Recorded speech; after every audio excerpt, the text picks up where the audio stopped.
Pioneering Quizdown showcased local students' wisdom and futures. Quick quiz. When the Ice Age ended, was the terrain rocky and rough or flat and fertile? What type of engine burns oil, not gasoline? If you turn a quart of water into steam, would the steam be more or less than a quart? For answers, many of us today would dive into Google. Not so, however, for children who starred in 366 episodes of Seattle's first locally produced program, Quizdown, which featured 5,000 4th through 6th graders from public and private schools across King County.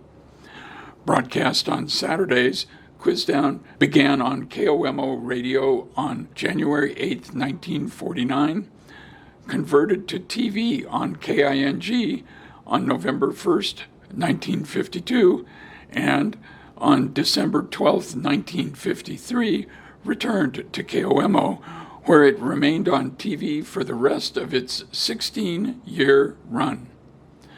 From schools, KOMO and the co-sponsoring Seattle Post-Intelligencer solicited students' questions, which numbered in the tens of thousands, and probed topics in science, history, math, and civics. Longtime quizmaster Millard Ireland then interviewed and popped questions to preteens during the half-hour shows.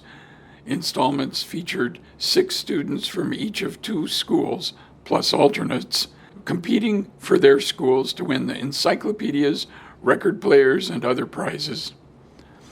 That it was on TV made it an example for countless kids that education is important, it can be fun, and it can lead to rewards, reflects former longtime KING TV anchor Gene Anderson, who helped represent Magnolia's Our Lady of Fatima Parish School at age 11 in 1956. The show's name stemmed from Spelldown, an event in which all contestants start standing and then sit as they're eliminated. In Quizdown, though, students sat at school desks facing cameras.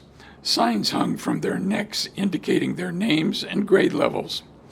The show's peppy personality derived from Ireland, an early newscaster who later became a U.S. civil defense official.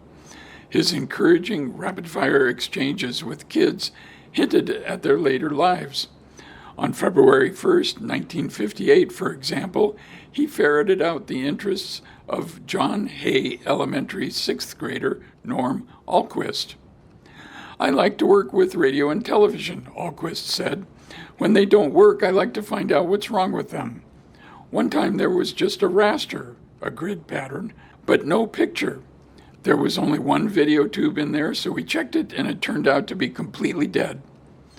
"You know," Ireland deadpanned, "you might be teaching our technicians something about how to fix their own sets." Today, Alquist, 79, of Capitol Hill, boasts a long career in computers and civil engineering. For another student from the same show, former Coleman Elementary 6th grader Chris Crisologo, 80, of Columbia City, Quizdown was consequential. "It was like, I can do that. I could probably answer those questions," she says. "Doing a show with younger kids really makes a difference. You start to get their juices going and thinking, what do I really want to be?" In our first then photos, 6th graders Norm Alquist of John Hay Elementary and Chris Crisologo of Coleman Elementary answer Quizdown questions on February 1st, 1958. He about trade goods carried by immigrants, and she about early transportation along Canadian rivers.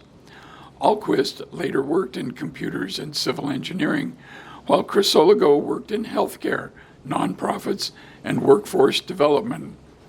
Later celebrities who appeared as student contestants on the show include KING TV news anchor Gene Anderson in 1956 and Brothers 4 folk singer and KOMO TV host Dick Foley in 1950.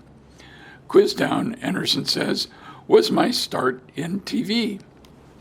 In our next then photo, on the KOMO TV Quizdown set at the station's complex, built in 1948 at 4th Avenue North and Denny Way, Quizmaster Millard Ireland coaches Coe and Stevens elementary students before their June 2, 1959 show.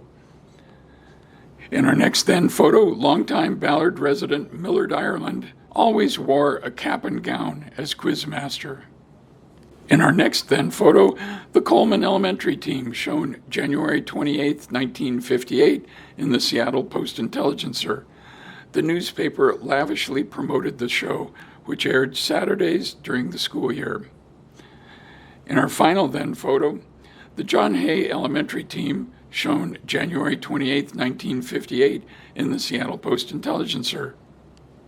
Today, at 4th and Broad, across from the Space Needle and in front of today's KOMO Plaza, built on the station's property in 2000 to 2003, Norm Alquist and Chris Crisologo chat about their February 1st, 1958 appearance on Quizdown.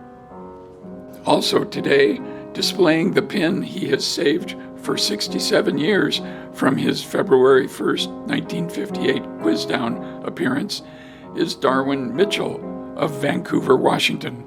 The pin was given to all participants. A TV quiz show fan today, Mitchell says, "I thought Quizdown was cool at the time. Not everybody gets to do that." Finally, the pin that each Quizdown student received recognized sponsors KOMO and the Seattle Post-Intelligencer.